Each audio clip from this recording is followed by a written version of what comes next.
Inertia. Inertia का actually क्या meaning है? इनर्शिया हम किसे कहेंगे?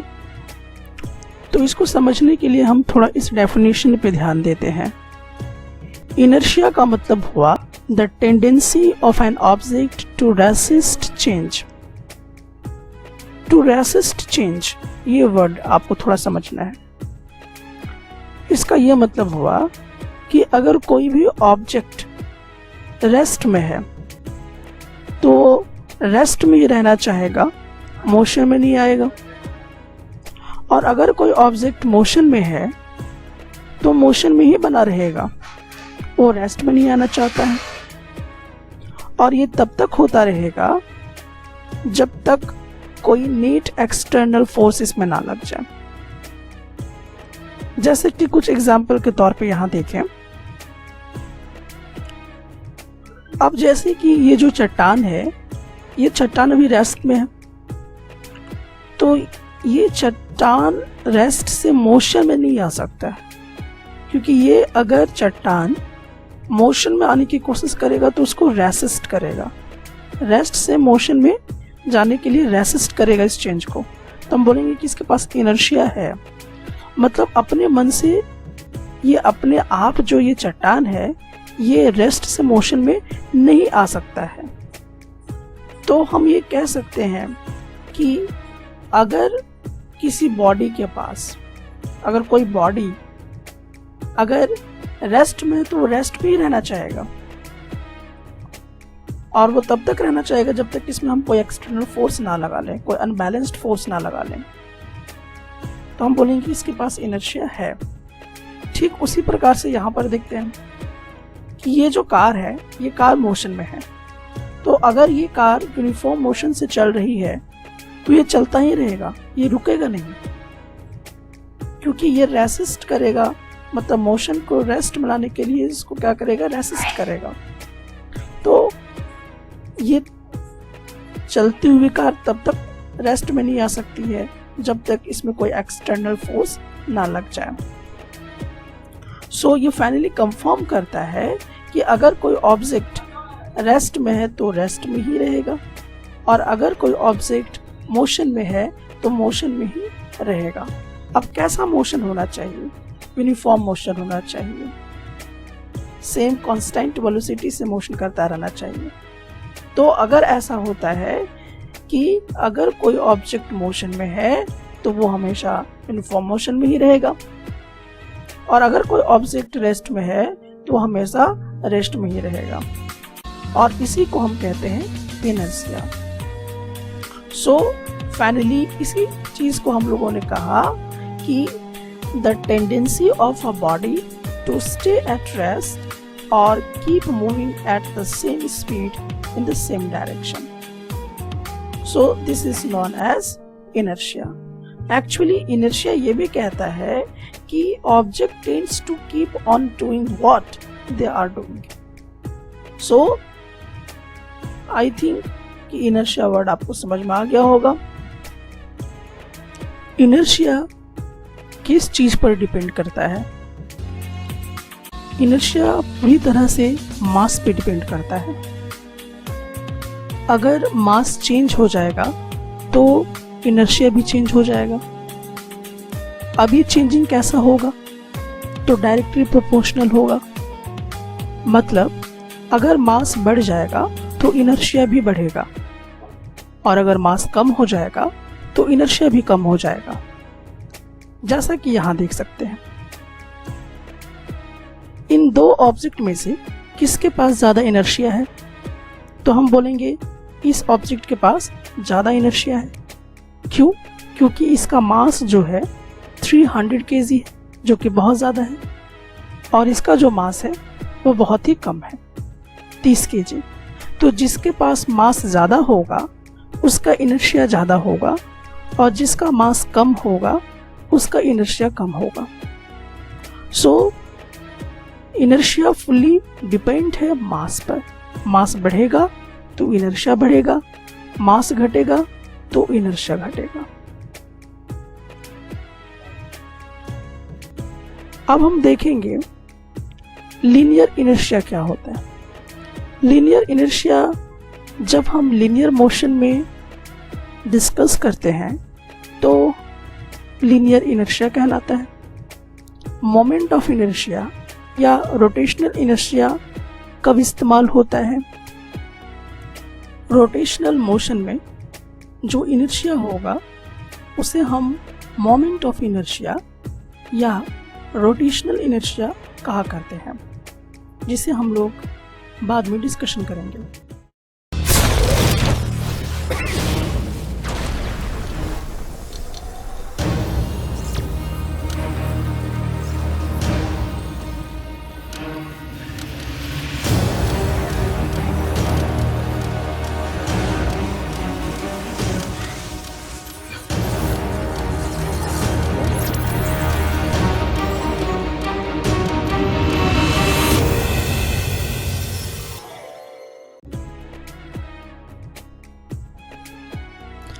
हम ये कैसे डिसाइड करेंगे कि किसी भी ऑब्जेक्ट में हमने फोर्स अप्लाई किया है या नहीं किया है?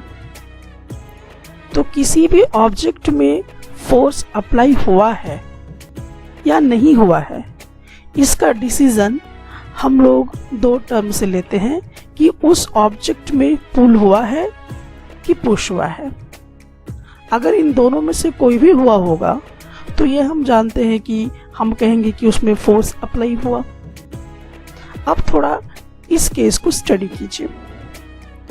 अब इस केस में हम स्टडी करते हैं कि ये जो बॉल है अभी तो रेस्ट में है।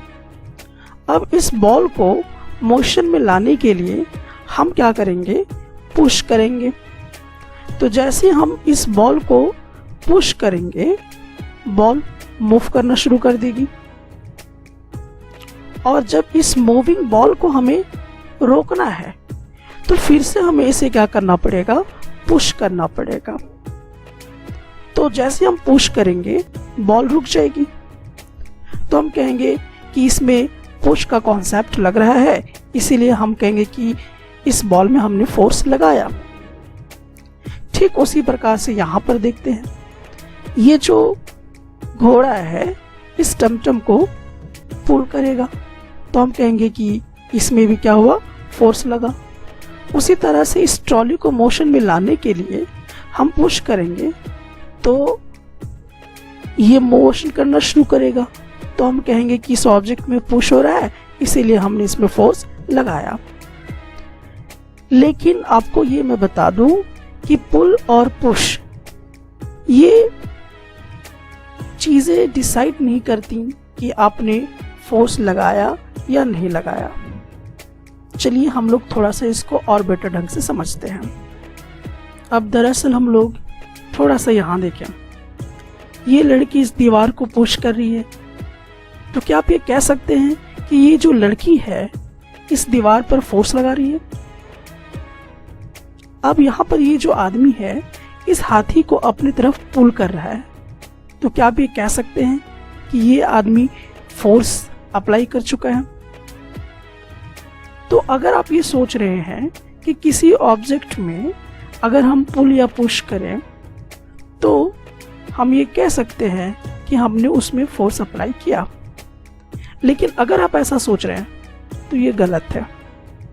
दरअसल फोर्स इस बात को कभी भी क्लियर नहीं कर पाता। अगर पुल एंड पुश के हिसाब से हम चले और ये कह दे कि उस ऑब्जेक्ट में फोर्स अप्लाई हो गया, तो ये तर्क गलत है। फिर आप सोचेंगे कि नहीं, इसमें मोशन नहीं हो रहा है, इसीलिए शायद आप सोच रहे होंगे कि फोर्स नहीं लगा। तो अगर आप ये भी सोच रहे हैं कि पुल पुश करने से मोशन आना चाहिए ऑब्जेक्ट में, तभी हम कहेंगे कि फोर्स अप्लाई हो रहा है, तो भी ये गलत है। तो इसको हम करेक्ट कैसे करें? इसका सही लॉजिक क्या है? अगर हम ये कहें कि कोई ऑब्जेक्ट है, उसको हम पुश या पुल कर रहे हैं, और जब हम उस ऑब्जेक्ट को पुश या पुल किए तो वो ऑब्जेक्ट कांस्टेंट वेलोसिटी से चलने लगा। कांस्टेंट वेलोसिटी से चलने लगा मतलब यूनिफॉर्म मोशन करने लगा, या हम कहें कि वैसा वेलोसिटी जिसकी स्पीड नहीं बदल रही है और नहीं उसकी डायरेक्शन बदल रही है, मतलब कि उसका डायरेक्शन भी सेम है और उसकी स्पीड भी सेम है। तो जब हमने इस ऑब्जेक्ट को पुश किया तो यह ऑब्जेक्ट एक ही डायरेक्शन में एक ही स्पीड से चलने लगा, यानी कि यूनिफॉर्म मोशन करने लगा। तो क्या आप कह सकते हैं कि इस ट्रॉली पर हमने फोर्स अप्लाई किया? तो जवाब आपका गलत होगा। गलत इसलिए होगा क्योंकि अगर हम किसी भी बॉडी में यूनिफॉर्म मोशन देते हैं या किसी बॉडी में यूनिफॉर्म मोशन हो रहा हो तो इसका यह मतलब हुआ कि उसमें किसी प्रकार का कोई फोर्स नहीं लग रहा है। तो फोर्स कब लगेगा ये हम कैसे समझें? तो अगर किसी बॉडी में यूनिफॉर्म मोशन हो रहा है, यूनिफॉर्म मोशन हो रहा है का क्या मतलब हुआ?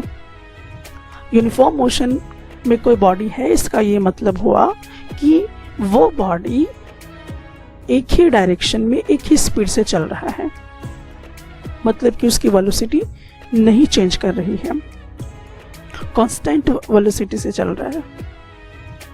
तो ऐसे ऑब्जेक्ट को जब भी कोई ऑब्जेक्ट यूनिफॉर्म मोशन में हो तो वैसे ऑब्जेक्ट को किसी फोर्स की रिक्वायरमेंट नहीं होती है, मतलब कि वहां पे फोर्स जीरो है।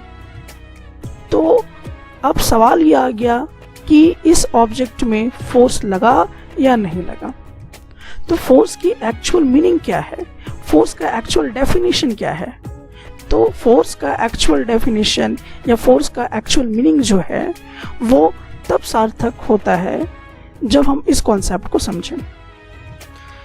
तो मेनली हमें ये समझना पड़ेगा कि किसी ऑब्जेक्ट में फोर्स अप्लाई हुआ या नहीं हुआ।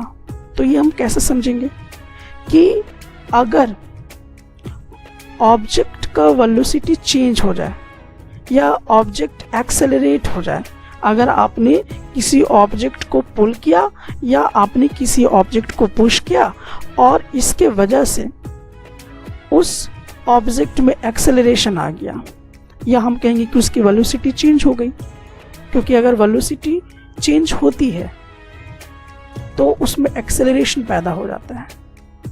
अब ये वेलोसिटी कैसे चेंज होगा? तो वेलोसिटी चेंज करने का हमारे पास 2 और 3 मेथड है। पहला मेथड है कि अगर हम ऑब्जेक्ट का स्पीड चेंज कर देंगे तो हम कहेंगे कि उसकी वेलोसिटी चेंज हो गई, मीन्स वो एक्सेलरेट हो गया। अगर ऑब्जेक्ट की डायरेक्शन हम चेंज कर दें तो हम कहेंगे कि वो ऑब्जेक्ट का जो वेलोसिटी है वो चेंज हो गया, मतलब कि ऑब्जेक्ट एक्सेलरेट हो गया।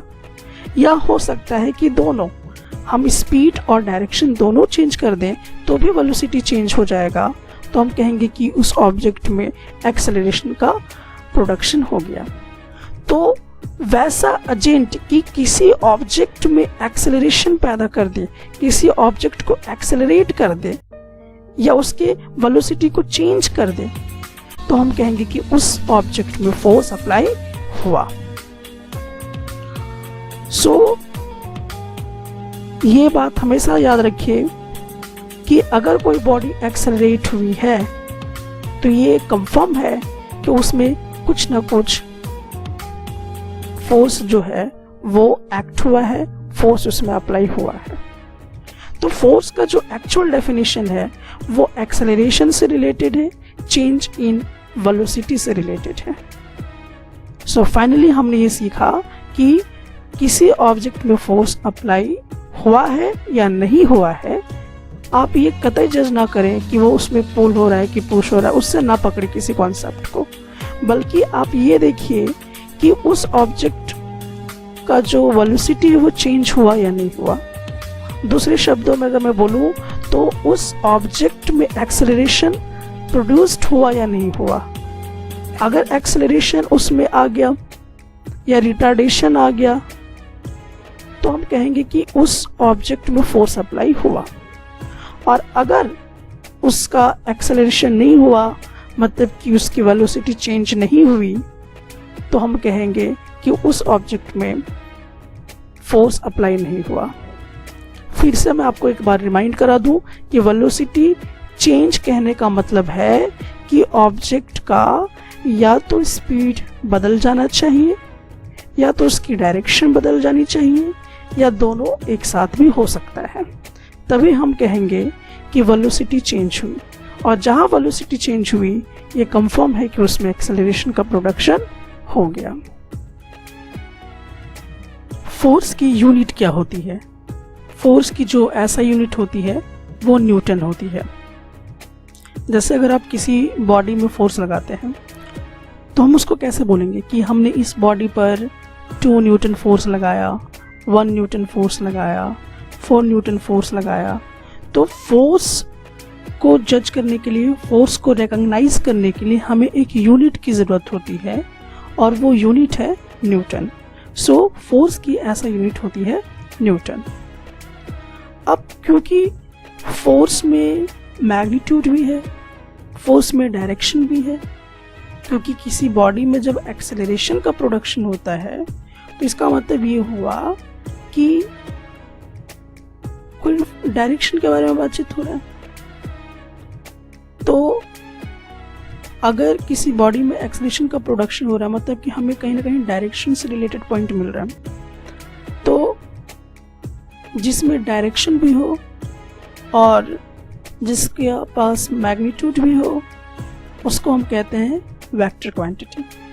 सो फोर्स जो है वो एक तरह का वेक्टर क्वांटिटी हुआ करता है। अब हम लोग फोर्स पर कुछ प्रॉब्लम को सॉल्व करेंगे, कुछ क्वेश्चन के माध्यम से समझेंगे। तो हमारे पास ये एक क्वेश्चन है कि is there any force applied when a cricket player changes the direction of ball by using his or her bat. तो अगर कोई क्रिकेट प्लेयर किसी बॉल का जो डायरेक्शन है अपने बैट की मदद से उस बॉल का डायरेक्शन चेंज कर देता है, तो क्या हम कहेंगे कि उस बॉल में फोर्स अप्लाई हुआ? आंसर है यस, हुआ। उस बॉल में फोर्स अप्लाई हुआ। अब किस लॉजिक के तहत आप कहेंगे? क्योंकि जो बॉल का डायरेक्शन है वो चेंज हुआ, तो डायरेक्शन का चेंज होना मतलब चेंज इन वेलोसिटी का होना है। और जब किसी भी ऑब्जेक्ट में वेलोसिटी चेंज करता है तो हम ये कहते हैं कि उसमें एक्सेलरेशन का प्रोडक्शन हो गया। और जिस ऑब्जेक्ट में एक्सेलरेशन का प्रोडक्शन हो गया, या यूं कहें कि जो बॉडी एक्सेलरेट हो गई, तो हम बोलेंगे कि उसमें फोर्स लगा, उसमें फोर्स अप्लाई हुआ। सो यहाँ पर बॉल में फोर्स अप्लाई हो गया है। अब नेक्स्ट क्वेश्चन में देखें, किसी बॉडी को यूनिफॉर्म वेलोसिटी में बनाए रखने के लिए क्या फोर्स की जरूरत होती है? थोड़ा सा सोचिए। यूनिफॉर्म वेलोसिटी, यूनिफॉर्म वेलोसिटी कहने का मतलब कि उस बॉडी का ना ही तो स्पीड चेंज हो रहा है और ना ही तो उसका डायरेक्शन चेंज हो रहा है, मतलब वेलोसिटी चेंज नहीं हो रहा है। अब वेलोसिटी चेंज ही नहीं हो रहा है तो एक्सेलरेशन कितना हुआ? एक्सेलरेशन उसका 0 हो गया, मतलब एक्सेलरेशन का प्रोडक्शन नहीं हुआ। और जिसमें एक्सेलरेशन का प्रोडक्शन ही नहीं होता है तो हम कहते हैं कि उसमें फोर्स अप्लाई नहीं हुआ। सो किसी बॉडी को यूनिफॉर्म वेलोसिटी में बनाए रखने के लिए किसी फोर्स की कोई ज़रूरत नहीं होती है। इस क्वेश्चन पे देखें, अगर किसी बॉडी का जो नेट फोर्स है, नेट फोर्स को हम लोग रिजल्टेंट फोर्स भी कहते हैं या टोटल फोर्स भी कहते हैं, तो अगर किसी बॉडी का नेट फोर्स 0 है तो क्या ये जरूरी है कि वो बॉडी रेस्ट पोजीशन में रहे? आंसर है नहीं। अगर किसी बॉडी का नेट फोर्स 0 है, इसका मतलब कि उस बॉडी में एक्सेलरेशन का प्रोडक्शन नहीं हो रहा है। एक्सेलरेशन का प्रोडक्शन नहीं हो रहा है, इसका मतलब कि उसकी वेलोसिटी चेंज नहीं हो रही है। और वेलोसिटी चेंज नहीं हो रहा है, इसका मतलब कि वो जो ऑब्जेक्ट है वो एक ही डायरेक्शन में एक ही स्पीड से चल रहा है, या हम कहें यूनिफॉर्म वेलोसिटी से चल रहा है। तो अगर कोई भी ऑब्जेक्ट यूनिफॉर्म वेलोसिटी से चलता है और उसकी एक्सेलरेशन प्रोडक्शन नहीं होती है, तो हम कहते हैं कि उसमें किसी तरह का फोर्स नहीं लगा। किसी बॉडी में फोर्स का ना लगना ये नहीं बताता है कि वो बॉडी रेस्ट में है। वो बॉडी मोशन में भी हो सकती है, हो सकता है वो बॉडी यूनिफॉर्म वेलोसिटी से चल रही हो।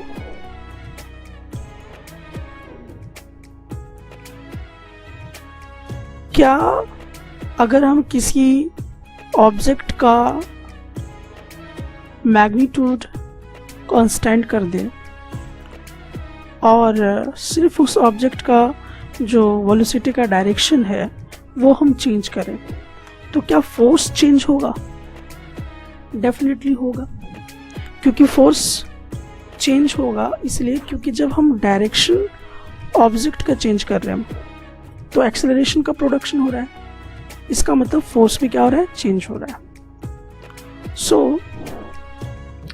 इसका एग्जाम्पल आप लोग इस प्रकार से ले सकते हैं कि अगर कोई भी ऑब्जेक्ट सर्कुलर पाथ में एक ही स्पीड से चल रहा है, लेकिन उसके हर सर्कमफ्रेंस पॉइंट पर डायरेक्शन उसका क्या हो रहा है? चेंज हो रहा है, तो हम कहेंगे कि वो जो ऑब्जेक्ट है उसका डायरेक्शन चेंज हो रहा है, जिसकी वजह से उसमें एक्सेलरेशन का प्रोडक्शन हो रहा है।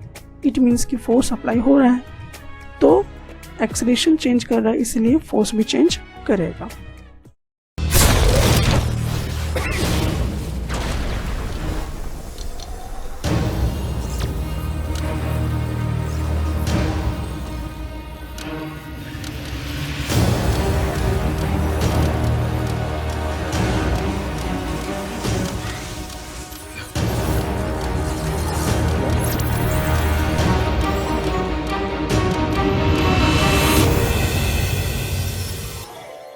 Newton's first law of motion में आज हम लोग डिस्कशन करेंगे।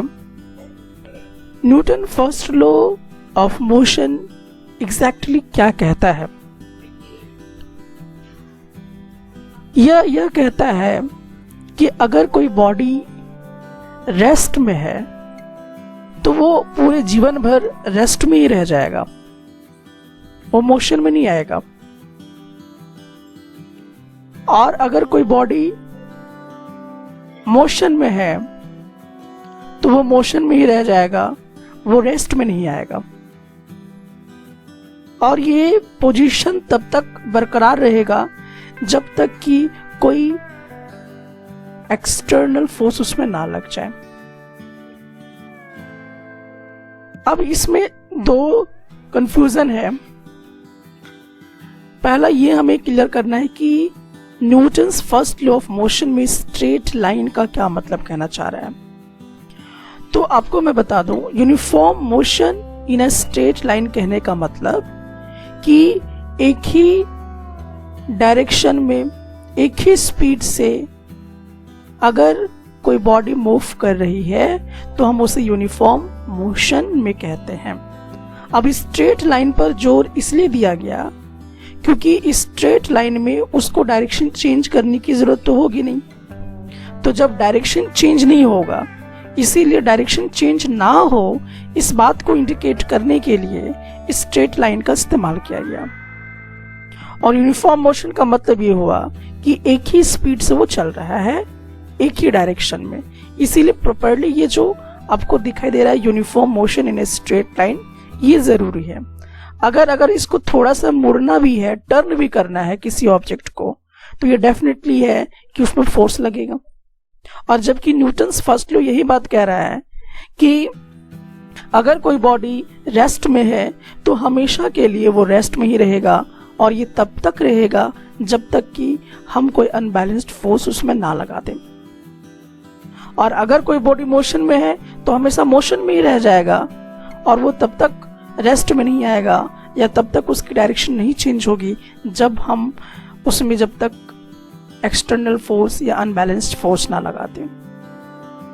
तो प्रॉपरली अगर हम Newton first law of motion से कुछ निष्कर्ष अगर निकालना चाहें तो ये निकल सकता है कि अगर नेट फोर्स 0 है, नेट फोर्स है ही नहीं, तो बॉडी में एक्सेलरेशन नहीं होगा। इसका क्या मतलब है कि अगर कोई बॉडी एक्सेलरेट कर रही है, अगर कोई बॉडी एक्सेलरेट कर रही है, इसका मतलब कि उसमें फोर्स लग रहा है। और अगर किसी बॉडी की एक्सेलरेशन 0 है तो उसमें फोर्स किसी भी तरह का नहीं लग रहा है, फोर्स वहां पर 0 है। तो एक्सेलरेशन 0 है क्योंकि फोर्स नहीं लग रहा है, और इसी को Newton's first law of motion में रखा गया है। यानी हम इसमें यही कह सकते हैं कि Newton first law of motion यही बताना चाहता है कि जो भी बॉडी में हो रहा है, अगर बॉडी रेस्ट में है तो रेस्ट में रहेगा, बॉडी अगर मोशन में है तो मोशन में ही रहेगा, और ये तब तक रहेगा जब तक कि हम कोई एक्सटर्नल अनबैलेंस्ड फोर्स ना लगा दें। तो यहां पर फोर्स का जिक्र जो है उसको क्लियर किया जा रहा है कि फोर्स और एक्सेलरेशन के बीच में क्या संबंध हो रहा है। किसी भी ऑब्जेक्ट का जो स्टेट है वो चेंज क्यों नहीं हो रहा है, इसकी रीजन यहां पर समझाई गई है। जैसे कि कुछ पिक्चर में देखा जाए, जैसे कि यहां पर एक फुटबॉल है, तो ये फुटबॉल रेस्ट में है, तो ये फुटबॉल हमेशा रेस्ट में ही रहेगा। अब इस फुटबॉल को मोशन में लाना है, तो देखिए पैरों के जरिए क्या किया गया, एक्सटर्नल फोर्स लगाया गया। जैसे पैर के जरिए फोर्स लगाया गया, ये बॉल रेस्ट से मोशन में आ गया। जो ऑब्जेक्ट है वो रेस्ट से मोशन में कब आया, जब इसमें कोई एक्सटर्नल फोर्स लगा। अगर इसमें एक्सटर्नल फोर्स नहीं लगता तो ये रेस्ट में ही रह जाता, चाहे इसको 1000 वर्ष हो जाए, 150,000 वर्ष हो जाए, ये यहीं का यहीं रह जाता। और ये अगर मोशन में किया, अगर मान लीजिए कि कोई बॉल एक ही स्पीड से स्ट्रेट लाइन में, स्ट्रेट लाइन कहने का मतलब कि डायरेक्शन का डेविएशन नहीं हो रहा है, एक ही स्ट्रेट लाइन में चल रहा है वो, तो अगर वो एक ही डायरेक्शन में चल रहा है तो पूरी जिंदगी भर वो एक ही डायरेक्शन में चलता रहेगा, एक ही स्पीड से चलता रहेगा। और अगर मुझे उसे रोकना है तो कोई एक्सटर्नल फोर्स लगाना पड़ेगा। जैसे हम उसमें एक्सटर्नल फोर्स लगाएंगे वो रुक जाएगा, यानी कि मूविंग ऑब्जेक्ट स्टॉप पोजीशन में आ सकती है जब उसमें हम कोई एक्सटर्नल फोर्स लगाएंगे। आखिरकार अब आप ये सोचेंगे कि जो न्यूटन्स फर्स्ट लॉ है एक्चुअली ये बिल्कुल इनर्शिया के जैसा कॉन्सेप्ट दे रहा है। तो आपको ये बता दूं कि जो लॉ ऑफ इनर्शिया है एग्जैक्टली वो Newton first law of motion ही है। तो जो लॉ ऑफ इनर्शिया में बात कही गई है वही Newton's first law of motion में बात कही गई है। तो दोनों एग्जैक्टली इक्वल ही है। अब इस क्वेश्चन पे हम देखते हैं, 2 कार है हमारे पास और दोनों कार स्ट्रेट रोड में ट्रेवल कर रहा है कांस्टेंट स्पीड से। तो एक कार जो है वो आपका 60 किलोमीटर पर आवर की स्पीड से चल रही है और दूसरा जो कार है वो 55 किलोमीटर पर आवर की रफ्तार से चल रही है। तो हम कुछ इस प्रकार से इसको समझ लें तो हम देखेंगे कि ये जो कार है एक ही स्ट्रेट लाइन में 60 किलोमीटर पर आवर की रफ्तार से चल रही है और दूसरा जो कार है वो 55 किलोमीटर पर आवर की रफ्तार से चल रही है, स्ट्रेट रोड में चल रही है, मतलब कि डायरेक्शन चेंज नहीं कर रहा है। सो यहाँ पर डायरेक्शन और स्पीड दोनों का सेम है। तो इस क्वेश्चन में ये पूछा है कि किस कार के पास नेट फोर्स ज्यादा होगा। तो आपको बता दूं कि ये कार का स्पीड क्या चेंज हो रहा है, इस कार का स्पीड चेंज हो रहा है, नहीं हो रहा है। डायरेक्शन चेंज हो रहा है, नहीं हो रहा है। इसका मतलब क्या, इसमें एक्सेलरेशन कितना हुआ, तो इसमें एक्सेलरेशन हमारा कितना होगा, 0 होगा। तो फोर्स कितना होगा, तो फोर्स भी डेफिनेटली मेरा कितना होगा, 0 ही होगा। अच्छा, अब इस कार के अंदर आते हैं। इस कार को अगर हम देखें, ये भी स्ट्रेट रोड में चल रहा है, सेम डायरेक्शन में चल रहा है और एक ही स्पीड से चल रहा है, तो इस कार का एक्सेलरेशन कितना होगा? 0। तो फोर्स कितना होगा? 0। तो किस कार के पास ज्यादा फोर्स है? तो आंसर होगा दोनों में किसी के पास नहीं है। और ये भी देख लें कि ये जो क्वेश्चन है कि ये कार 60 किलोमीटर पर आवर की रफ्तार से चल रही है और दूसरी कार 55 किलोमीटर पर आवर की रफ्तार से चल रही है, तो ये हमेशा मोशन ही करता रह जाएगा और ये तब तक करेगा जब तक इसमें फोर्स कहीं से एक्सटर्नल ना लगे। सो ये totally Newton's first law of motion पर आधारित है।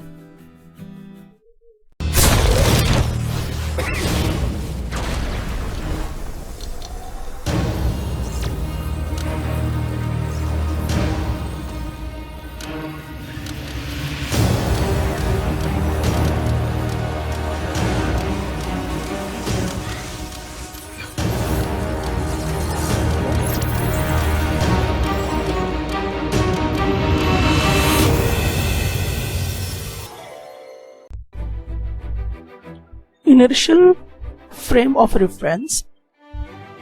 हमें न्यूटन्स फर्स्ट लॉ को अच्छे ढंग से समझने के लिए इनर्शियल फ्रेम ऑफ रेफरेंस और non inertial frame of reference को समझना जरूरी है। ये हमें हेल्प करता है कि न्यूटन्स फर्स्ट लॉ अप्लाई हो रहा है या नहीं हो रहा है, इसको डिसाइड करने में हमें काफी मदद करता है ये concept, inertial frame of reference concept. अब हम समझेंगे कि आखिरकार इनर्शियल फ्रेम ऑफ रेफरेंस किसे कहते हैं।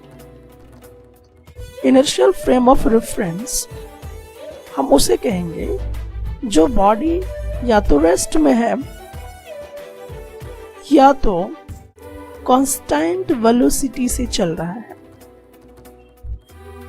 या तो बॉडी रेस्ट में है या तो कांस्टेंट वेलोसिटी से चल रहा है। अब अगर कोई बॉडी कांस्टेंट वेलोसिटी से चल रहा है, इसका यह मतलब हुआ कि उसकी जो स्पीड है वो सेम है, चेंज नहीं कर रहा है, और वो एक ही डायरेक्शन में चल रहा है, मतलब कि उसकी डायरेक्शन नहीं चेंज हो रही है। तो जिसका मैग्नीट्यूड भी चेंज ना हो, डायरेक्शन भी चेंज ना हो जिस वेलोसिटी में, तो हम बोलेंगे कि उसमें एक्सेलरेशन नहीं हो रहा है। सो फाइनली हम ये कह सकते हैं कि वैसा बॉडी जिसमें एक्सेलरेशन ना हो रहा हो, हम कहेंगे कि वो इनर्शियल फ्रेम है। रिमेंबर द पॉइंट, वैसा बॉडी जिसमें एक्सेलरेशन, किसी के रिगार्डिंग चेक करना होगा, तो अगर किसी बॉडी में एक्सेलरेशन नहीं हो रहा है तो हम बोलेंगे कि वो इनर्शियल फ्रेम है। और जहां पर इनिशियल फ्रेम अप्लाई हो रहा है, हम ये समझ जाएंगे कि उसमें न्यूटन्स फर्स्ट लॉ अप्लाई हो रहा है। जैसा एग्जाम्पल के तौर पे यहां समझते हैं, ये जो कार है ग्राउंड के रिस्पेक्ट में मान लीजिए कि रेस्ट में है, तो ग्राउंड के रिस्पेक्ट में ये रेस्ट में है, तो इसका मतलब ये हुआ कि इसमें एक्सेलरेशन नहीं हो रहा है। अब ये एक्सेलरेटेड नहीं हो रहा है, इसका मतलब कि ये इनिशियल फ्रेम है, और इनिशियल फ्रेम है तो ये हम समझ जाते हैं कि इसमें न्यूटन्स फर्स्ट लॉ अप्लाई हुआ। या इसको हम ये भी समझ सकते हैं कि मान लीजिए कि ये कार चल रही है लेकिन कांस्टेंट वेलोसिटी से चल रही है, तो अगर ये कांस्टेंट वेलोसिटी से चल रही है कार, तो भी इसका ये मतलब हुआ कि उसका डायरेक्शन और उसका जो मैग्नीट्यूड है, मतलब कि स्पीड जो है वो चेंज नहीं हो रहा है, जिसके वजह से ये बॉडी एक्सेलरेट नहीं हो रही है।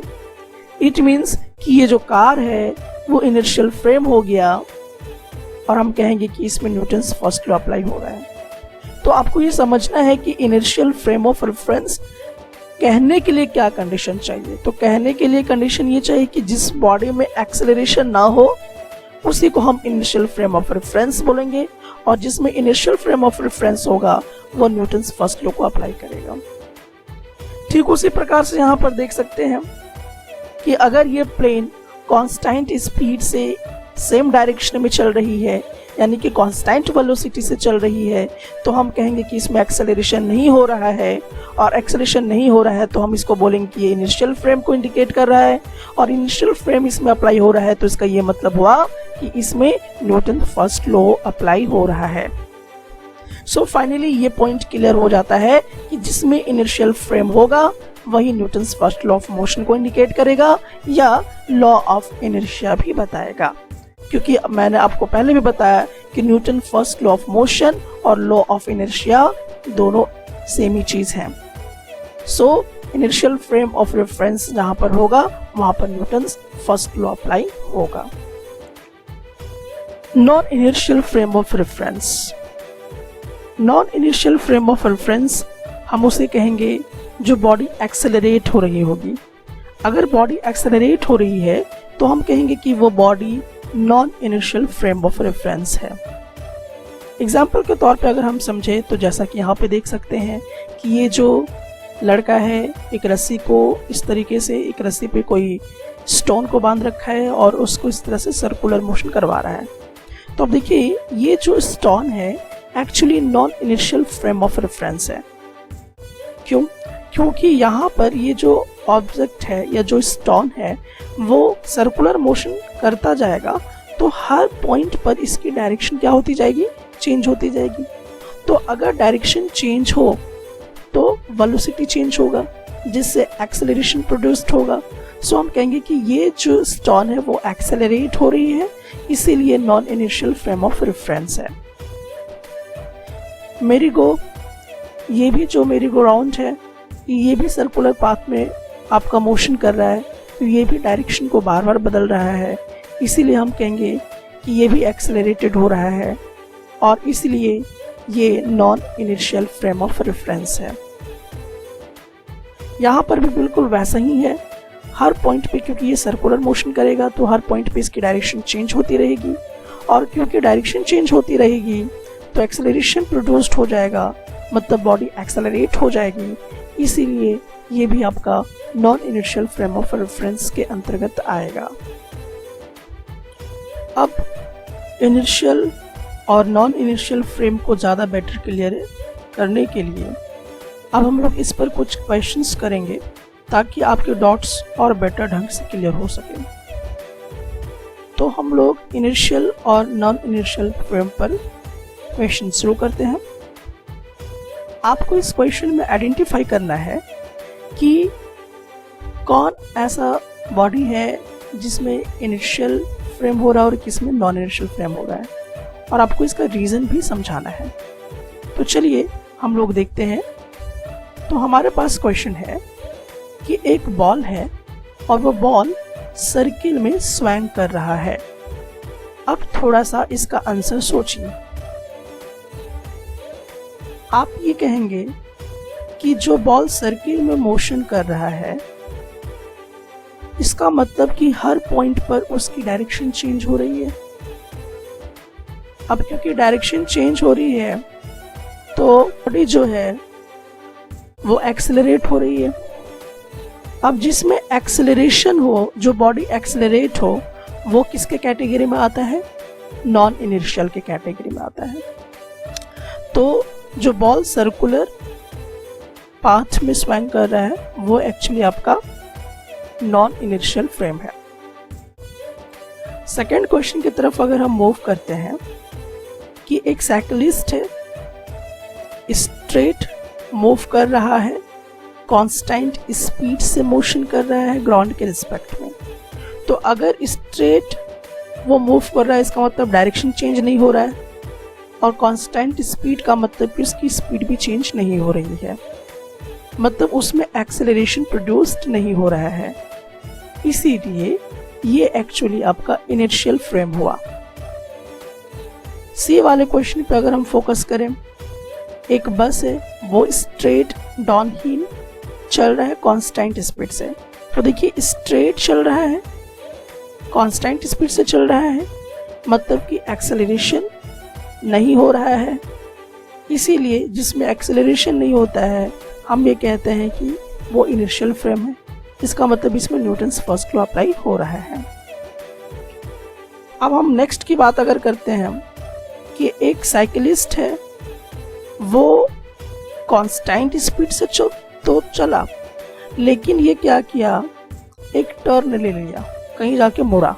अब कहीं मुड़ने के लिए उसको फोर्स की ज़रूरत होगी, या हम बोलेंगे कि उसकी डायरेक्शन तो चेंज हो गई, मतलब कि जो साइकिलिस्ट है वो एक्सेलरेटेड हो गया, और जिसमें एक्सेलरेटेड होता है वो नॉन इनर्शिया हुआ। तो ये नॉन इनर्शियल के अंदर आ गया, मतलब इसमें न्यूटन्स फर्स्ट लॉ अप्लाई नहीं हुआ। नेक्स्ट इस वाले क्वेश्चन में देखिए कि जो एक पानी की बूंद है वो फॉल कर रहा है टर्मिनल स्पीड से। अब ये जो टर्मिनल स्पीड से फॉल कर रहा है, इसका मतलब क्या हुआ, टर्मिनल स्पीड मतलब कांस्टेंट वेलोसिटी से, एक ही स्पीड से चल रहा है। तो जब पानी फॉल करेगा तो उसका डायरेक्शन तो चेंज होगा नहीं, वो स्ट्रेट लाइन पे आके गिरेगी, और एक ही स्पीड से आ रही है, मतलब कि बॉडी एक्सेलरेटेड नहीं हो रही है, इसीलिए ये आपका इनर्शियल फ्रेम होगा, मतलब ये आपका न्यूटन्स फर्स्ट लॉ अप्लाई करेगा। नेक्स्ट अगर हम बात करें क्वेश्चन में कि एक एयरक्राफ्ट है, वो साउथ की तरफ चल रहा है और कांस्टेंट स्पीड से चल रहा है और कांस्टेंट एल्टीट्यूड पे चल रहा है।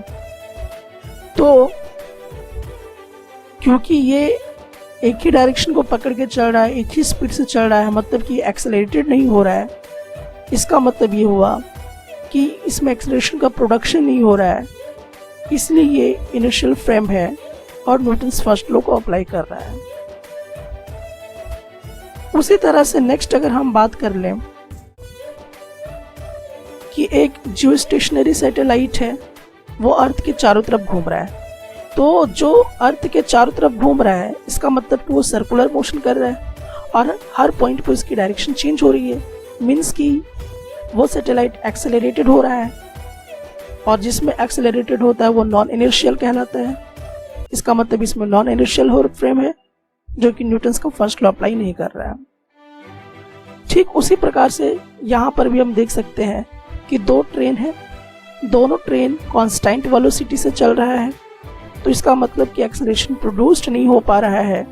अब एक्सेलरेशन प्रोड्यूस्ड नहीं हो पा रहा है, इसका ये मतलब हुआ कि ये इनर्शियल फ्रेम है, और इनर्शियल फ्रेम है इसका मतलब कि ये न्यूटन्स फर्स्ट लॉ को इंडिकेट कर रहा है।